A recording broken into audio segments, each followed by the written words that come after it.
This is what you want. This is what you get. This is what you get. You have located GeekFest Rants, the entertainment podcast for genre geeks like you. Shall we play a game? Covering the world of vintage and current film and television since 2010. Game over, man. It's game over. Featuring in-depth conversations on sci-fi, horror, fantasy, comics, toys, and conventions. So say we all. So say we all. And now sit back, relax, and enjoy today's show. Just tell me one thing, Burke. You're going out there to destroy them, right? Not to study, not to bring back, but to wipe them out. That's the plan. All right, people, on the ready line. Are you me? Yeah! Are you me? Yeah! Are you on the ready line, Marine? Get some to die! Get on the ready line!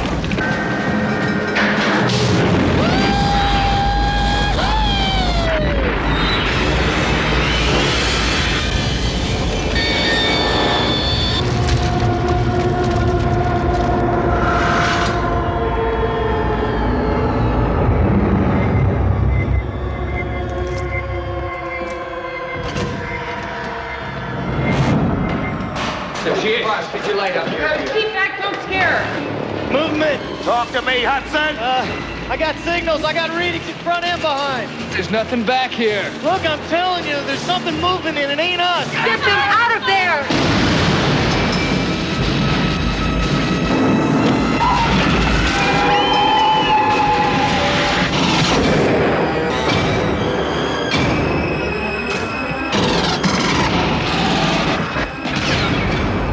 They cut the power. How could they cut the power, man? They're animals. There's movement all over the place. 5 meters, man. 4.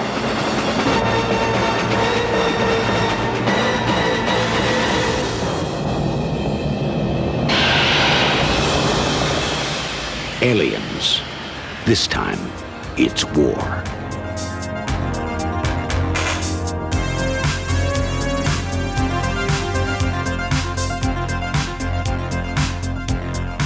Hi, everybody, and welcome once again to GeekFest Rants. My name is Carlos Perone, and today we are going to hit you with a somewhat of a retrospective of a film that is very special to me, one of my favorite films. Believe it or not, there is more to me than Star Wars and Star Trek. We are talking about Aliens, the James Cameron masterpiece that I saw, oh boy, back in '86. When I was about 16 years old. It was an event, that film. It opened up a whole new world of science fiction action for me. And it's the type of film that I've been wanting to talk about for the longest time. But I kind of kept saving it because it was like, no, I'm not ready for that yet. But due to some recent home media releases, primarily the 4K version, which I'll talk about, obviously, I had a chance to watch it again and really dive deep into how this film affected me and how it just blew me away with its special effects, the Cameron style, all the things that back in the early to mid 80s, he was the king of the world even before Titanic, as far as I'm concerned. So let's get started with Aliens.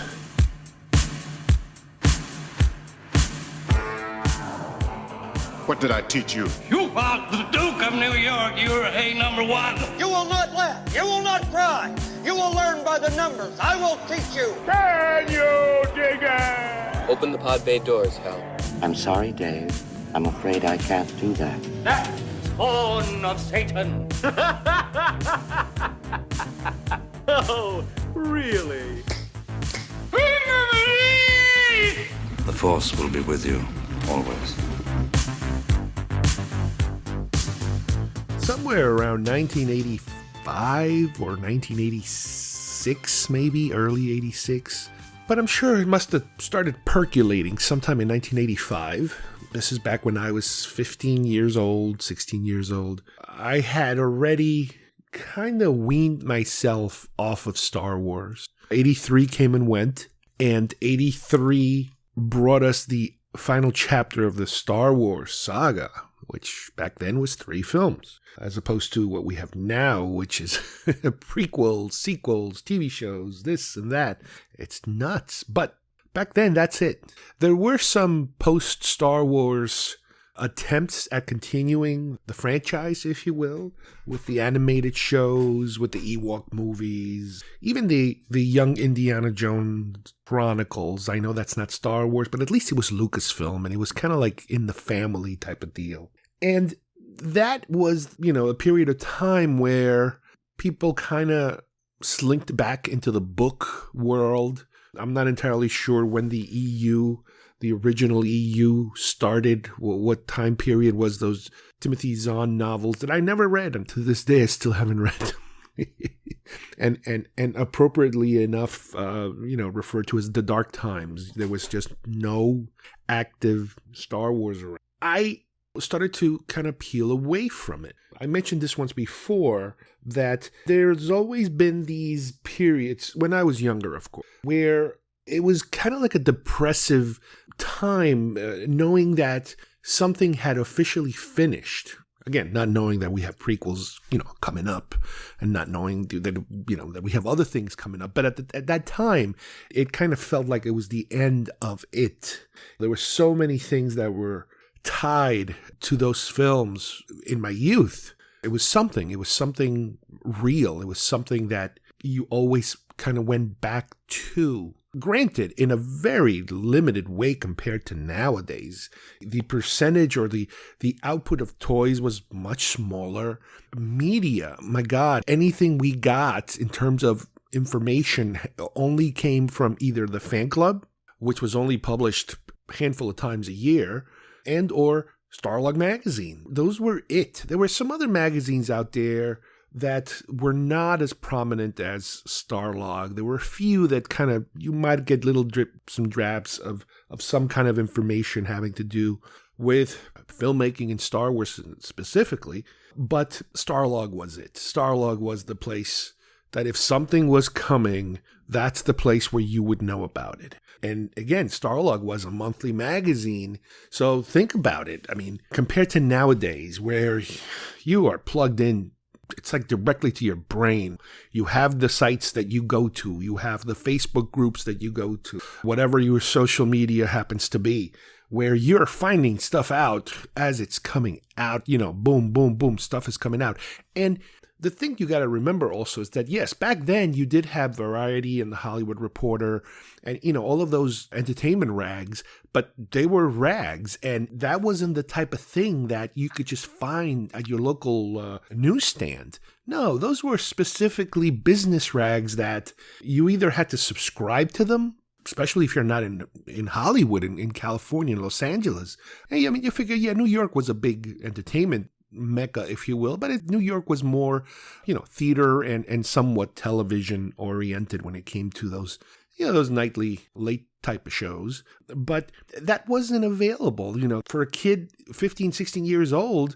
It wasn't just sitting there. I know a friend of mine, I think, who might have had access to some of these industry newspapers through the library that he used to work at, because you figure, okay, well, through the library you could get access to these things because it's a library and some of this stuff ends up being there, so you might have access to that and to have more knowledge of what is happening in the entertainment industry. Television wise, Entertainment Tonight, that was the show. Entertainment Tonight was the show about entertainment. Starlog magazine was the place to read about it. And that's about it. That's about it. That's everything. So it's really fascinating how even with so little access to information, it kind of still held my and many other kids my age as interest with all these things. But like I said, Star Wars toys died in 85 officially. I don't even think I made it all the way to 85. We talked about this before.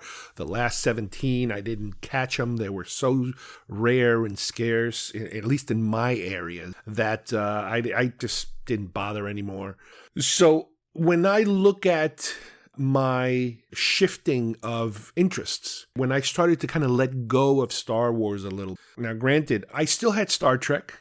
Star Trek was still floating around. Next Generation was kind of around the corner. It was bubbling up. Maybe something's coming with Next Generation. Maybe they're going to revive the show. The movies are still out there. They were still pumping out the movies.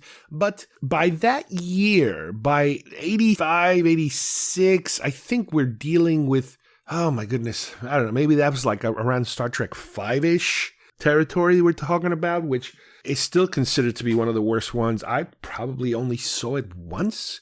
I don't think I ever bothered watching it a second time on TV in any shape or form. I'm pretty sure I own it because I have some of the box sets of the films, the original films, but it was a bit of a low point even in Star Trek. You had your 2, which was amazing, your 3, which was kind of good, your 4, which was a financial success because it was very people friendly. 4 kind of, it was 4 was kind of fun. And then 5 kind of crashed it down. 6 was a very good return to something kind of good.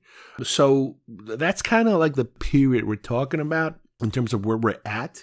However, back in 84, I believe, if I can remember it right, I remember watching Siskel and Ebert. I used to watch, that's another thing. You want to know about movies? That's the place to, Entertainment Tonight was one. The other one was Siskel and Ebert at the movies. There were a couple of other movie review duos, I think, out there. There was a couple of I forget the names. I could picture the faces, but I can't remember the names too well. But Siskel and Ebert, they were the big ones. And one day they're reviewing some movie starring Arnold Schwarzenegger playing a robot from the future, and they're really kind of raving about it. And it's like, oh, wow, that's interesting. It's an R-rated film, so it's kind of like, oh, okay, well, but is it a horror film or is it but it's sci-fi, but it seems to be kind of violent and horror-ish kind of thing. And it kept making money. It kept being like the number one film, week after week, or at least it just, there was a buzz around that film, that famous buzz that you used to hear about, And again, this is a period in time where the films would stay in the movie theater for a very long time. If they're good films, they would take forever to finally make it to home video. There was no video on demand. There was no, none of that stuff was even an option back then. But the movie came out, I saw it, and I was like, wow, this is really good. It was like, it really blew me away. It had something different about it. It was a very actiony film. It had such a heavy sci-fi connotations. It has such unusual, non-Star Wars-y kind of, I don't want to call them spaceships, but these futuristic vehicles on certain scenes of the film that you're like, oh my God, I wish they would just do a whole film just about that because it was so fantastic looking. And again, because we're dealing in a pre-CGI, and it's not like we can appreciate it more then because back then we had nothing to compare it to. But nowadays you're like, oh my God, it was all physical effects, physical thing, it had this very tactile feel to it. And as usual, I start going into Starlog magazine and trying to do as much research as possible about the film. And then I start finding, you start to kind of work your work backwards because when I get these magazines, I would collect them and then I would keep them. I used to keep them all. I started collecting back in 81, I would say, possibly 80, 81, back with issue 50. I talked about this a million times. The one with with Boba Fett in the cover. And it said Unmasking Boba Fett. I remember that to this day. But I've gotten rid of my old Starlogs anyway. So yeah, you start going backwards and starting to see some of the earlier interviews that they had done, with the director, with some of the filmmakers and that sort of thing. And then you start to make certain connections. Oh, this is the same guy. The actor is the guy from Conan. And at the time, I don't even know if I had seen Conan before. Eventually, I got around seeing it. And wow, that was a fantastic, amazing movie also. But it was kind of like, okay, this is a director I might want to kind of keep an eye on, see what does he do next. Well, again, as time progresses and 85 rolls into 86, you start hearing about this director, James Cameron's next film being Aliens. I'm like, oh my God, they're going to do Alien? They're going to do the sequel to Alien, that other film that I also saw, not in the theater. Well, first of all, I was too young, but it came out in 79, I believe. And I don't think I was here around the time when it actually came out. I must have came out earlier in the year or a different time because I don't really remember seeing commercials. The earliest I remember seeing commercials for was probably like Star Trek The Motion Picture. I remember seeing these black and white commercials because when we first got here, all we could afford was a little black and white TV, but I don't remember seeing commercials for Alien. As a matter of fact, you don't even see commercials. Do they even have commercials? Well, I shouldn't say that because basically I don't even watch regular television anymore. I watch all the streaming stuff and I don't even know what goes on in regular television anymore. But anyway, my point is that there used to be a lot of commercials about films, 30-second commercials. But all of a sudden, Starlog Magazine has an issue coming up. You know, we already know this movie's coming out in the summer of 1986. And they start pumping out the articles as we get closer and closer to it. Full color pictures. And you're like, oh my God, that's her. That's the lady from the first film.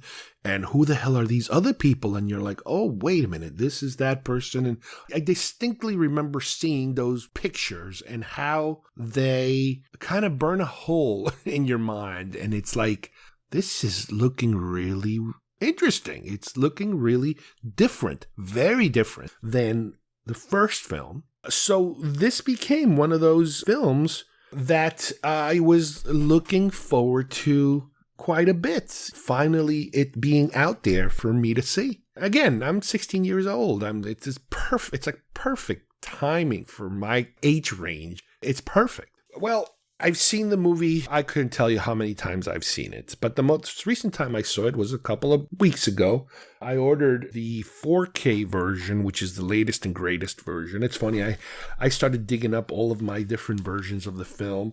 Of course, I owned it at one point on VHS because that's what we did. But I can see here, I also have it on Laserdisc, which is a very special Laserdisc with its own backstory, which I'll tell you in a little bit. I can see that I have at least 3 or 4 versions of it on DVD, Blu-ray, 4K, that kind of format. The quadrilogy, when there were only 4 films at one point. And those I think I only copied. I don't think I ever bought those. But all of these had so many special features and director's cuts. And in one way or another, you get a lot of extra material with all this. So because I knew that I was going to be doing this show, I figured, all right, it's time.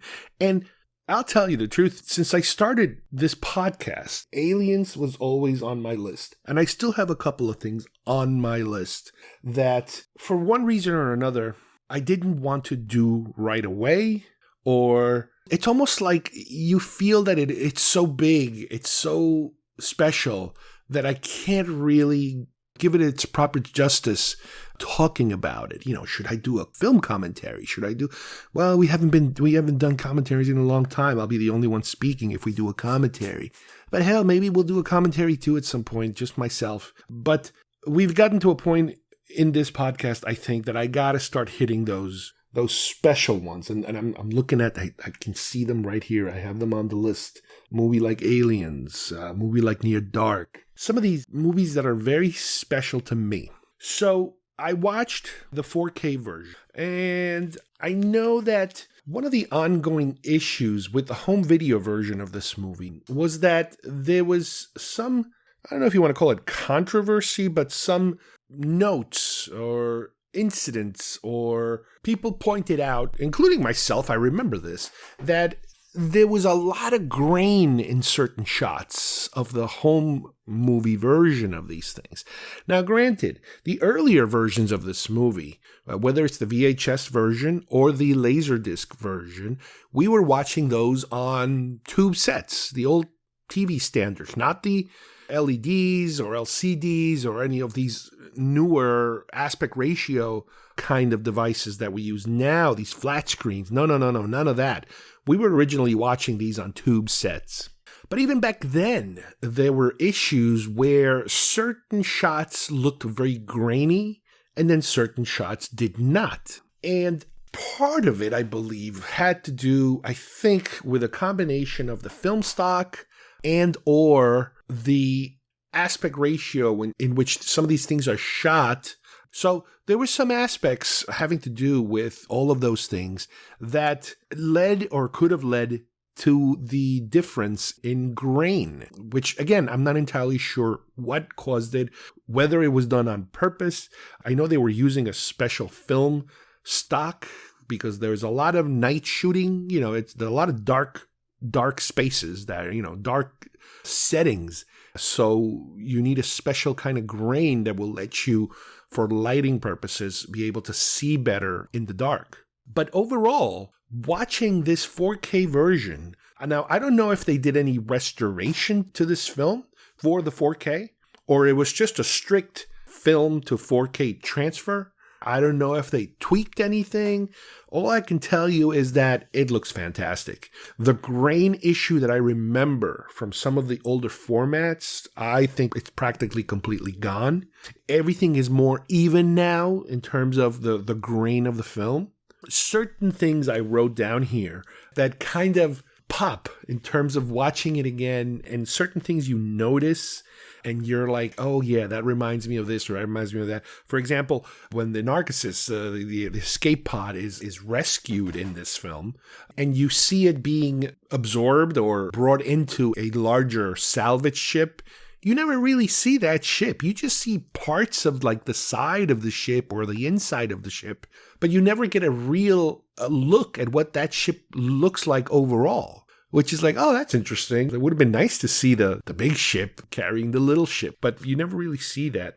I remember distinctly, especially when I saw it in the theater, as the machine that's cutting through the door to get into the compartment where she is, once that metal door falls down, the thunk sound that it made, I remember in the theater, it was like, wow, that was some crazy sound, that thunk.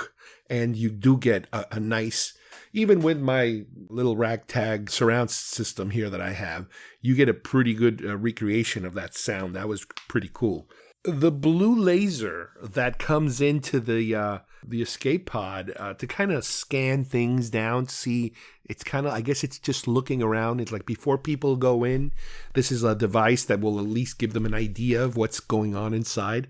It's a good callback to the first film, and there are stories that I've heard about and I read about having to do with how Cameron had to threaten, or actually initially pay for it himself because the studio didn't want to spend any more money at a certain point to, I guess, rent a blue laser machine, whatever the hell that thing original intent was. And that, he ended up getting it anyway.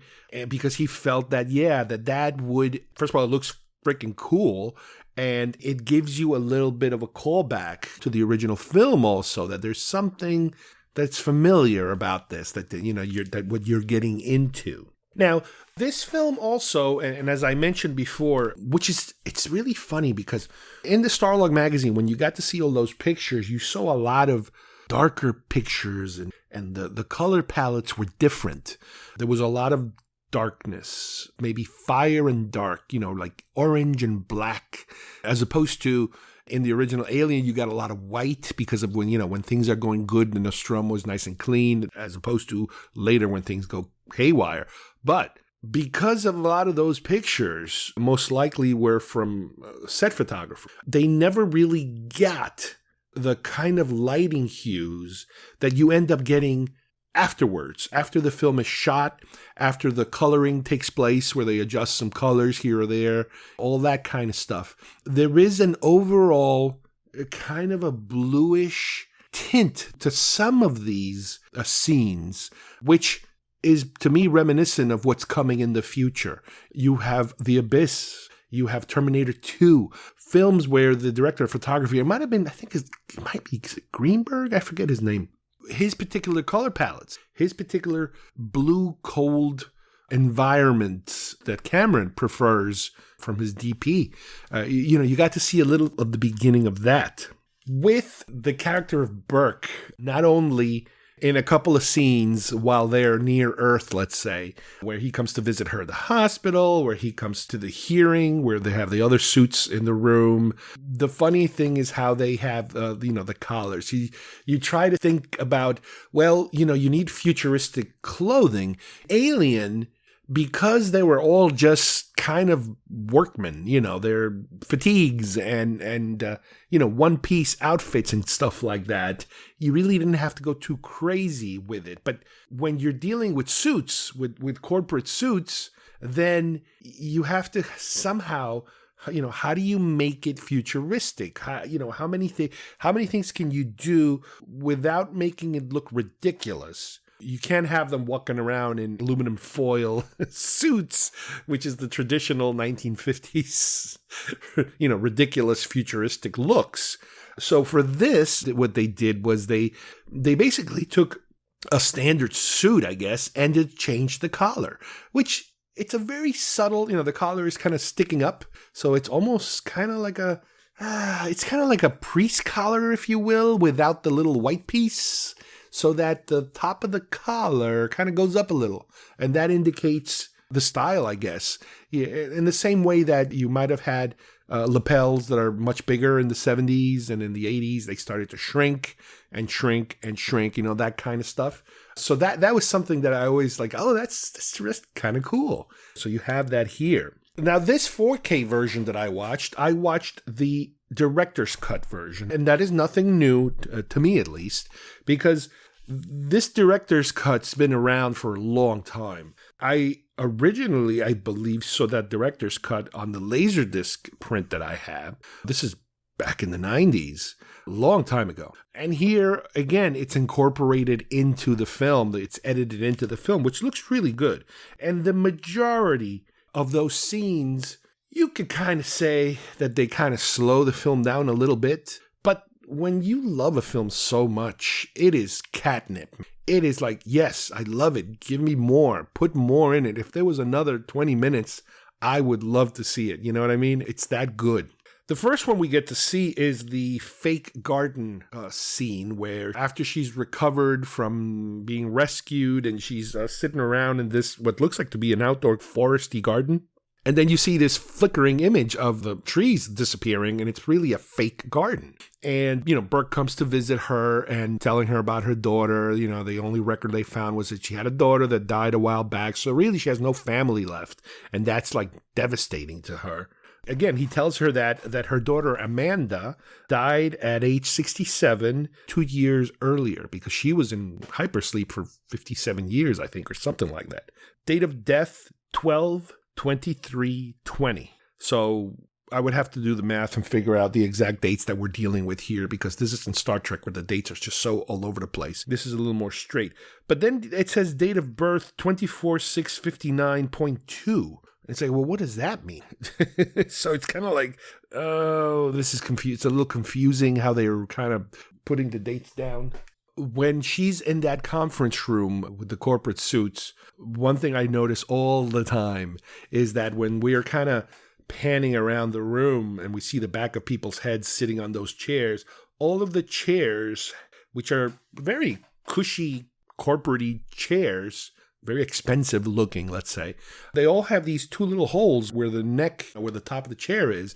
And it is exactly what I always thought it was. It's basically they bought these fancy chairs, or they belonged to, I don't know, cars or something, and they removed the headrest. So you are left with these little holes. And I'm surprised that they didn't take the time to cover the holes so that it doesn't look like it's missing something else. But that always, that always sticks out to me. Another, you can call futuristic attempt at giving it another little stamp of how things change. The only other woman in the room, the corporate representative, who's a woman, the only woman other than Ripley there, she's also wearing the same style suit, but she's also wearing a tie. So it's almost like the suit has become a unisex garment for people. And I don't know, but nowadays, you see a woman wearing a tie, fashion-wise, it almost indicates that it's I don't know if you can call it ironic, but it's a tie, but it's usually with a feminine accent on the clothes. So it's kind of like throwing a tie on a feminine outfit. But here, it looks like it's a straight kind of, that's a suit. The suit comes with it. If you're going to wear a suit, you're going to wear a tie. That kind. It seemed a little more rigid. Again, I'm not sure if I'm getting my point through here. But that's the feeling that I got from that particular outfit worn by that actress. Another one of these deleted scenes that is added in this director's cut is we get to see Hadley's Hope, which is the location of where all this is taking place before things go to hell. Because these things are happening in a certain order. So as of the time that she gets, disbarred, fired, or whatever you want to call it, they kind of put the blame on her for whatever happened in the first film. There is still a colony out there. That's part of one of the lines, that there's still a colony out there and they haven't seen anything weird. They're still, they're doing their thing there. All these people are working there and everything's fine. So we get to a point where we now go to that location and, we see it says Hadley's Hope, population 158. Okay, a lot of families there because that's what she was told. It's a colony, so they're colonizing. They have a processing station where they're kind of turning the unbreathable air from the first film into something that's a little more breathable, more sustainable, that kind of thing. Terraforming, I think that's what they called it. One thing that we see that looks really, really cool that we hadn't seen before with the regular cut, I believe, the theatrical cut, that is the landscape. The landscape has areas where there's actual magma flowing. You could see lava, like little strips of lava kind of cracking through the rock surface in certain areas. And that's where we see I think it's the Jordan family with their weird explorer truck running around there. You get to meet Newt and her brother Timmy and her parents, who are prospectors, I guess. And from what I understand, the cracks in the lava, the cracks that are forming, somehow manage to damage the original ship, the original derelict, where it forms a new opening because of this damage. So in other words, they're not entering exactly in the same place where the first film characters entered through. They're entering from a different location. So it's not an exact duplicate. Another little detail that I remember, when Burke and Gorman come to visit Ripley at her apartment to let her know that there's a little problem and they would like her help with the little problem, one of the things she does is she offers them coffee. Even though she's pissed off at them, she's offering them coffee. And she serves them coffee, and as she tilts down the pot, into the cup, I quickly note, and this is something I noticed for the first time. It's probably because I'm dealing with HD now. I'm much more defined thing. It almost looks as if the stickers from the coffee pot are still in the bottom of it, whether it's the price or just the manufacturing sticker. And to me, it struck me as, well, if this is your house, your apartment, whatever it is that she's living in, the little tiny place or whatever, and if you buy items to use, cups, mugs, plates, that you would remove the stickers from those items. Now, granted, yes, if the sticker is placed underneath, it's very possible that whoever's the prop master there, they might not have looked at it upside down. They might have just looked at it from side to side and didn't realize that she was going to hold it and tilt it where the bottom will show whatever it is that's underneath. Again, this is one of those little rabbit holes that I like to go down to that I've never noticed before. Another cool thing that I always enjoyed and I always liked is the fact that Carter Burke's business card, it's this clear, kind of thick. It's not like paper thin clear. It's kind of thick clear, like a thick thing where to talk to him, she just slides it into a reader and it connects with him. And the card itself, it says Carter Burke, Special Projects Director. That is his official title for, I guess, Wayland, the Wayland Company. Or I don't know if they're Wayland-Yutani by that point, but they're definitely Wayland. And they're talking to each other via a VidCom, which is your futuristic video connecting device, kind of like FaceTime, if you will, on an iPhone. You saw this in Blade Runner. It's a standard communication device for the future. When we look at the inside of the Sulaco for the first time. I believe this is also part of those deleted scenes that were added. They tried to give us a longer, quiet look at the ship before all the activity of people waking up and all that stuff. Similar to the first film, where you just see kind of like the air flowing and the machines are waking up first kind of thing. You know, the lights are coming on, all that kind of stuff. They do something similar to that. There's this nice long pan inside. You see the chains and all these gyro things kind of like swaying a little bit there. You know, nobody's using them. At the docks, you know, where the dock is, there's a lot of blue steel kind of colors here or there. Again, this is all part of the DP giving you the atmosphere of the color palettes. Bishop, just like everybody else, wakes up in a hypersleep chamber. He's part of the crew, just like in the first film. You know, Ash was part of the crew. They just happened not to know at the time that Ash was a synthetic.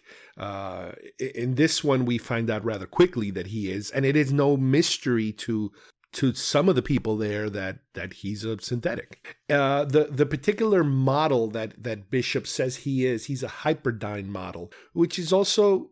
At first, I thought it was the same company. I thought it was Cyberdyne. No, Hyperdyne. Cyberdyne is what we deal with Terminator. So I wonder if he purposely gave it that name to kind of throw out a little callback, or maybe there is a connection. Maybe it's a different division of Cyberdyne or something like that. You know, you never know. We see the power loader for the first time during this initial ship activity period.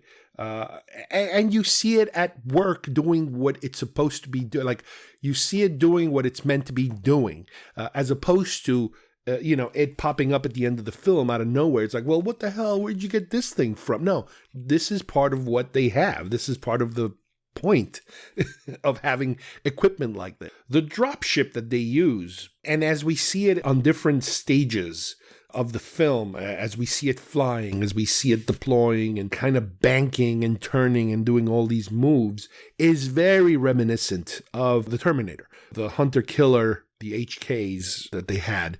And specifically the special effects method that they use for the majority of it, not all of it, but for the majority of it, instead of blue screen type of work, it's done in wires. So it's almost like a puppet, if you will.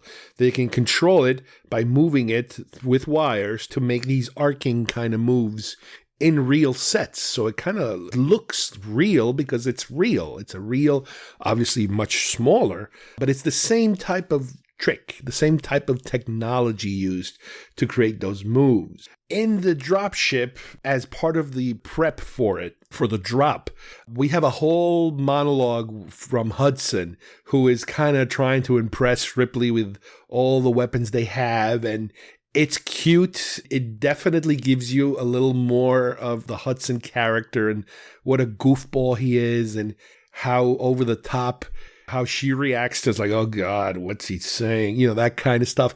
I think it is a little too over the top. Maybe it could have been cut down just a little bit, or intercutted with something else, because it's kind of like, why are they letting this goofball give this speech? But it's cute. It's cute.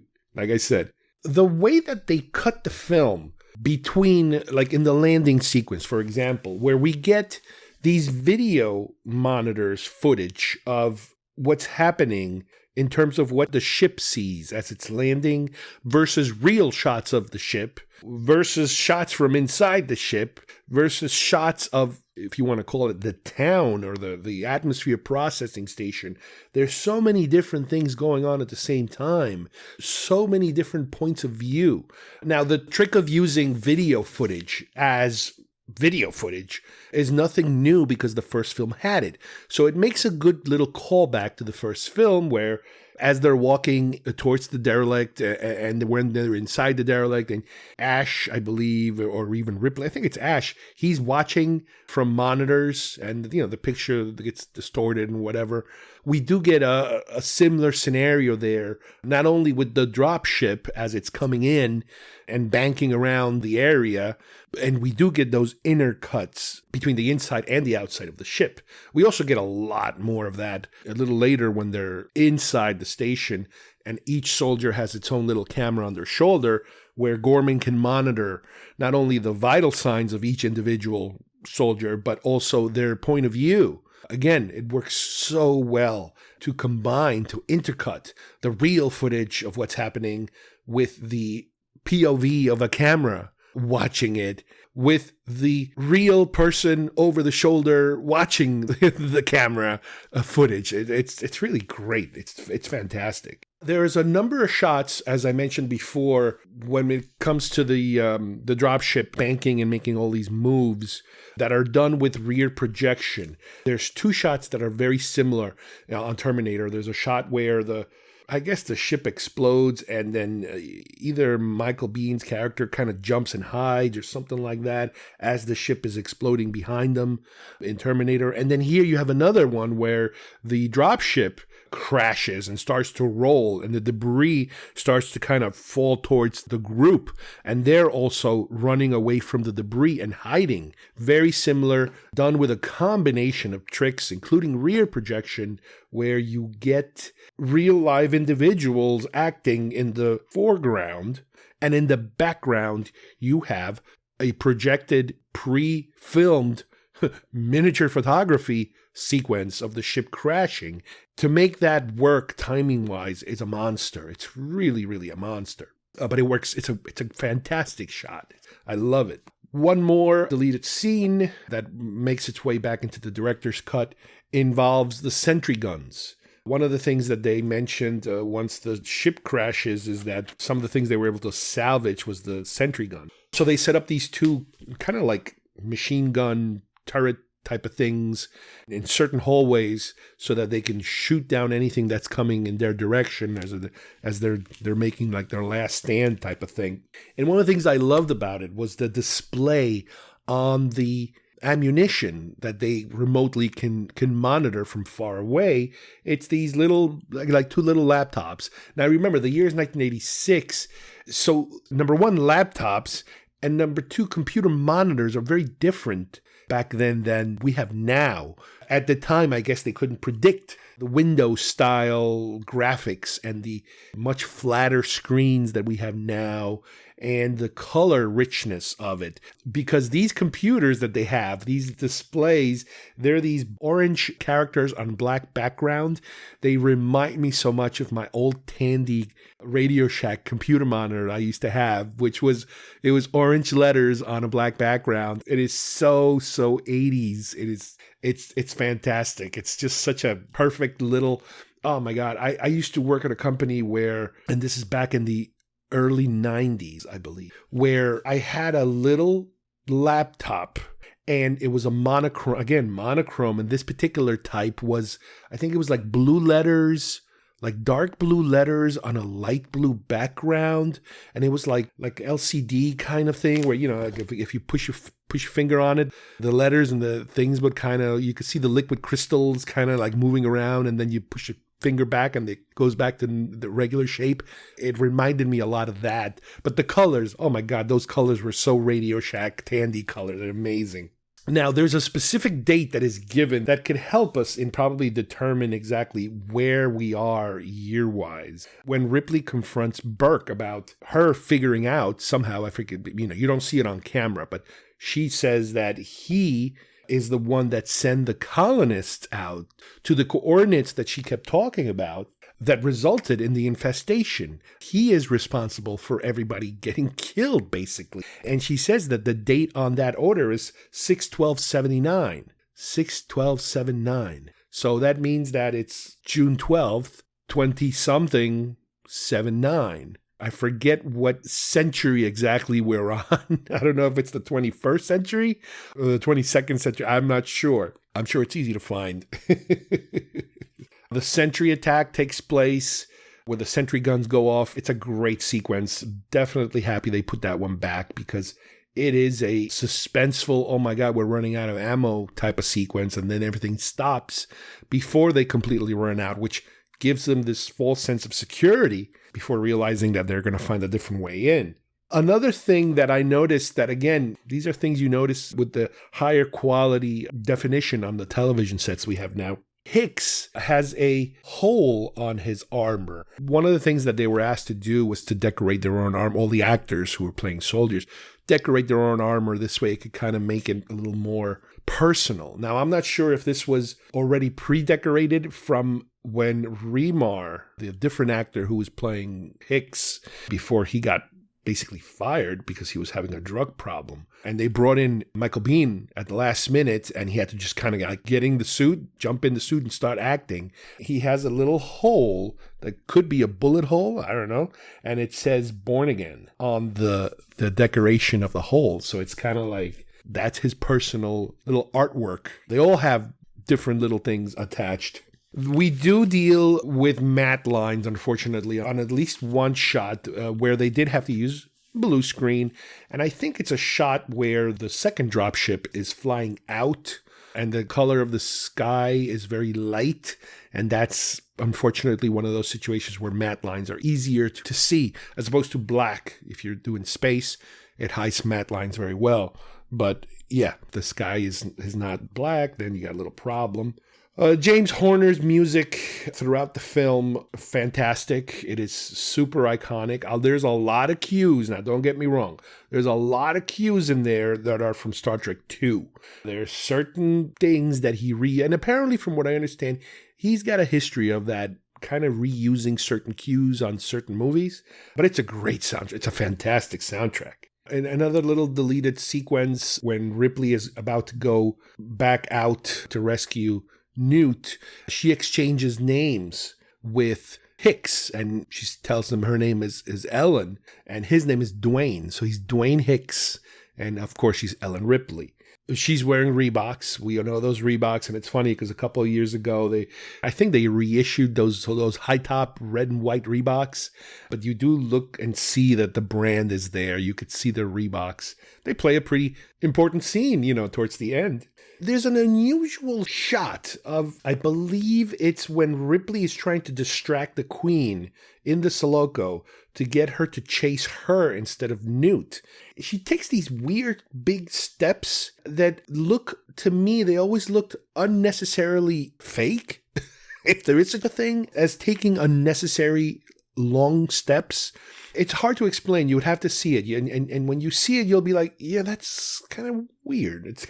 That's always something that always hits me like, what is that? Am I missing something?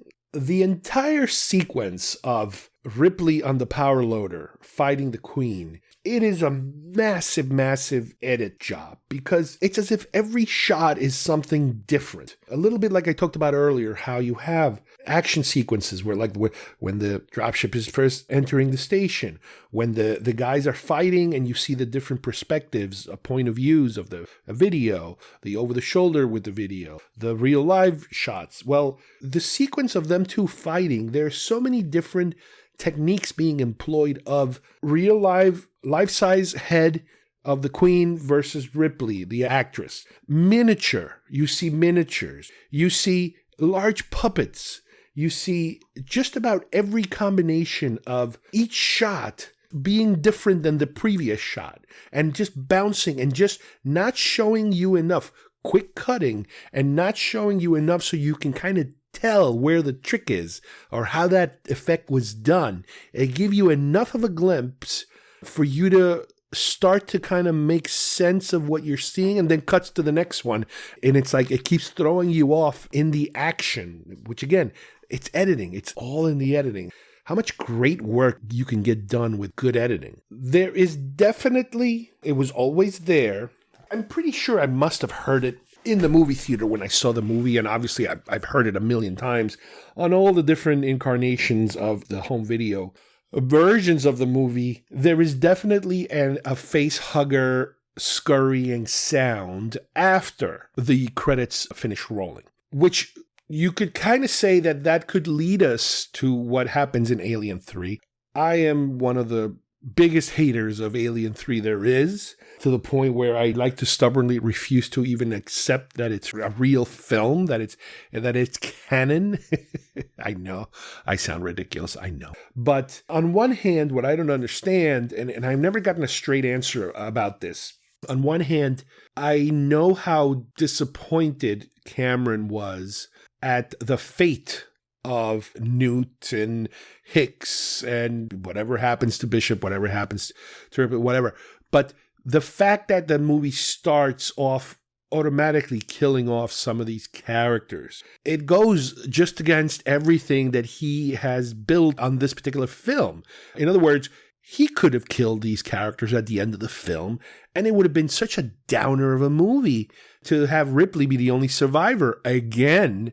So, plus, part of the point of this movie is for her to kind of connect with a child again. You know, she lost her daughter because she was out in space for so long, and now she meets this little orphan girl that she kind of takes on this mother role. So for the storyteller to crush that at the end, now granted, it's a very Americanized, you want to call it Western way of storytelling, as opposed to a more European bleak ending, which is more acceptable, if you will, more common.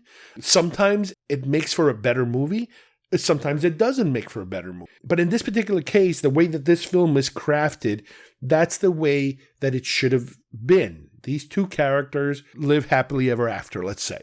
Cameron could have continued if he wanted to with more stories. He could have written more if he wanted, but he chose to kind of end it there at that point. But on the other hand, why would you throw that sound at the end? I've never gotten an explanation with all of the material I watched since, knowing that, yes, it's there, knowing that I believe the editor might have been the one who suggested, hey, how about we throw that at the end just as a little thing? And he was like, yeah, let's do it. Why not? I don't think he thought through the ramifications of putting that there. I'm not saying that that is the excuse for why Alien 3 exists. I'm 100% certain they were going to make a third no matter what. Whether he participated or not, whether that sound was there or not, they were going to do it, and they could have possibly done it exactly the same way they did it. Now, don't get me wrong. Fincher is and even Cameron says this, Fincher's an amazing director. And the work that he's turned after Alien 3, all the way up to now, has been incredible. He's one of those top tier directors. But Alien 3 was just a complete bleak train wreck as far as I'm concerned. So that's a whole other world to talk about. All right, so this is going to end part 1 of talking about aliens. This is going to be a multi-part because in a future episode, we are going to talk about a couple of other things having to do with aliens that I finally got around reading or watching, if you will, want to call it. The Rinsler Making of Aliens book. We're going to talk about that. We're going to talk about the Laserdisc version of Aliens. We already kind of mentioned all the different variations of DVDs that are out there up until the latest 4K. And the latest and greatest documentary about aliens called Aliens Expanded. A phenomenal companion piece. After all these years, good Lord, almost 40 years later, with a lot of the participants reminiscing about the making of this film and all the things that kind of followed and the legacy of the Alien franchise. But we'll do that next time. All right, I hope you guys enjoyed today's show. We are going to continue this one with a part 2 having to do with all of the making of media that is out there from its early inceptions, Laserdisc, behind the scenes videos, all that stuff up until now with some brand new making of documentaries that are just unbelievable. How good they are and how they were able to get some of these key players back to participate in it. But we'll do that on a future show because this particular topic, the Aliens film, is something that deserves a lot of attention in my book. So on behalf of everybody here, thanks for listening, and we will see you soon here at GeekFest Rants. Bye-bye, everybody.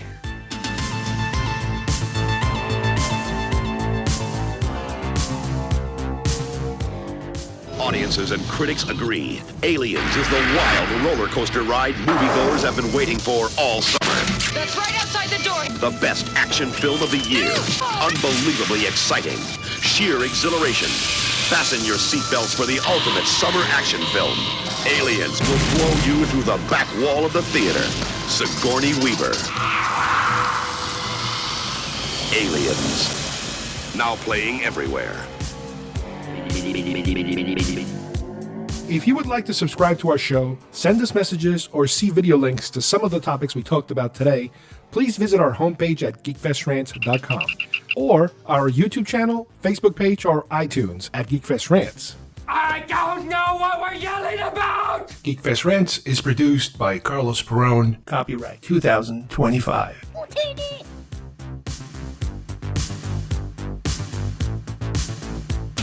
This broadcast is part of the IC Robots Radio Network. Visit icrobots.com for this and many other nerd/nostalgia related podcasts. You won't be sorry for long.